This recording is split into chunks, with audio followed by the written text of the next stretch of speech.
आज की कहानी है दवाई की शीशी। राजस्थान में भगवान श्री कृष्ण के एक दयालु भगत थे। नाम था रमेश चंद्र। उनकी दवाइयों की दुकान थी। उनकी दुकान में भगवान श्री कृष्ण की एक छोटी सी तस्वीर एक कोने में लगी थी। वे जब दुकान खोलते साफ सफाई के उपरांत हाथ धोकर नित्य भगवान की तस्वीर को साफ करते और बड़ी श्रद्धा से धूप इत्यादि दिखाते। उनका एक पुत्र भी था, राकेश, जो अपनी पढ़ाई पूरी करके उनके ही साथ दुकान पर बैठा करता था। वह भी अपने पिता को ये सब करते हुए देखा करता।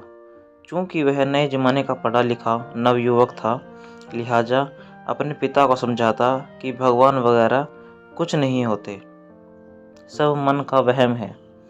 पिता उसको स्नेह भरी दृष्टि से उसे देखते और मुस्कुरा कर रह जाते।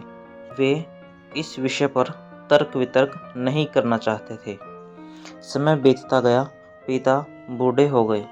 शायद वे जान गए थे कि अब अंत समय निकट ही आ गया है। अतः एक दिन अपने बेटे से कहा, बेटा, तुम ईश्वर को मानो या मत मानो, मेरे लिए ये ही बहुत है कि तुम एक मेहनती, दयालु और सच्चे इंसान हो। परंतु क्या तुम मेरा एक कहना मानोगे? बेटे ने कहा, कहिए ना पिताजी, जरूर मानूंगा। पिता ने कहा, बेटा, मेरे जाने के बाद एक तो तुम दुकान में रोज भगवान की इस तस्वीर को साफ करना, और दूसरा, यदि कभी किसी परेशानी में फंस जाओ तो हाथ जोड़कर श्री कृष्ण से अपनी समस्या कह देना। बस मेरा इतना कहना मान लेना। पुत्र ने स्वीकृति भर दी। कुछ ही दिनों के बाद पिता का देहांत हो गया। समय गुजरता रहा। एक दिन बहुत तेज बारिश पड़ रही थी। राकेश दुकान में दिन भर बैठा रहा और ग्राहकी भी कम हुई। ऊपर से बिजली भी बहुत परेशान कर रही थी। तभी अचानक एक लड़का भीगता हुआ तेजी से आया और बोला, भैया, ये दवाई चाहिए, मेरी माँ बहुत बीमार है। डॉक्टर ने कहा, ये दवा तुरंत ही 4 चम्मच यदि पिला दी जाए तो ही माँ बच पाएगी। क्या ये दवाई आपके पास है? राकेश ने पर्चा देखकर तुरंत कहा, हाँ है। लड़का बहुत खुश हुआ और कुछ ही समय के लेन देन के उपरांत दवा लेकर चला गया। परंतु ये क्या, लड़के के जाने के थोड़ी ही देर बाद राकेश ने जैसे ही काउंटर पर निगाह मारी तो पसीने के मारे बुरा हाल था, क्योंकि अभी थोड़ी देर पहले ही एक ग्राहक चूहे मारने की दवाई की शीशी वापस करके गया था।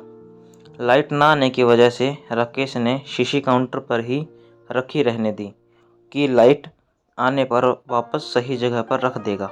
पर जो लड़का दवाई लेने आया था वह अपनी शीशी की जगह चूहे मारने की दवाई ले गया, और लड़का पढ़ा लिखा भी नहीं था। हे भगवान, अनायास ही राकेश के मुंह से निकला, ये तो अनर्थ हो गया। तभी उसे अपने पिता की बात याद आई और वह तुरंत हाथ जोड़कर भगवान श्री कृष्ण की तस्वीर के आगे दुखी मन से प्रार्थना करने लगा कि हे प्रभु, पिताजी हमेशा कहते थे कि आप हैं, यदि आप सचमुच हैं तो आज ये अनहोनी होने से बचा लो। एक माँ को उसके बेटे द्वारा जहर मत पीने दो, प्रभु, मत पीने दो भैया। तभी पीछे से आवाज़ आई, भैया, कीचड़ की वजह से मैं फिसल गया, दवा की शीशी भी फूट गई, कृपया आप एक दूसरी शीशी दे दीजिए। भगवान की मनमोहक मुस्कान से भरी तस्वीर को देखकर राकेश की आंखों से झरझर आंसू बह निकले। आज उसके भीतर एक विश्वास जाग गया था कि कोई है जो सृष्टि चला रहा है। जिसे कोई भगवान कहता है तो कोई ईश्वर, कोई सर्वव्यापी कहता है तो कोई परमात्मा। Thanks for watching.